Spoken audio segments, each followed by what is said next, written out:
Hello বন্ধুরা, তো তোমরা কেমন আছো? সবাই আশা করি খুব ভালো আছো। তো বন্ধুরা, আজকে আমি একটা মিডিল ক্লাস ছেলে নিয়ে কথা বলবো। তো একটা মধ্যবিত্ত ছেলের কিন্তু অনেক স্বপ্ন থাকে। তারা ছোটবেলা থেকে ভাবে যে তার বাবা মার সম্মান রাখবে, তার বাবা মার নাম তুলে ধরবে।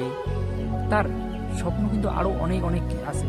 সে একটা বড় বাড়ি বানাবে, তার বোনের একটি ভালো ঘরে বিয়ে দেবে, তার ছোট ভাইয়ের ছোট ছোট স্বপ্নগুলো পূরণ করবে।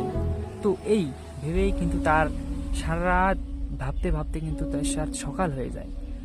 তো এই মধ্যবিত্ত ছেলের কিন্তু অনেক গুণ, কারণ মধ্যবিত্ত ছেলেদেরই কিন্তু হাতে থাকে যে হ্যাঁ, তার একটা টার্গেট থাকে যে হ্যাঁ, আমরাই করতে পারবো, আমরাই করবো। কারণ দেখুন, বড় লোকের ছেলেদের কিন্তু অভাব থাকে না, ওনার টাকা পয়সা কিন্তু অনেক বেশি। তো ওনারা ভাবে যে আমার বাবা মার কাছ থেকে তো আমি চাইলেই পাই, আমি আবার কেন কাজ করব। তো এই মাথায় এইটা এটা থাকে না কিন্তু তাদের। তো এইভাবে দেখে নিন যে মধ্যবিত্ত ছেলেদের কিন্তু অনেক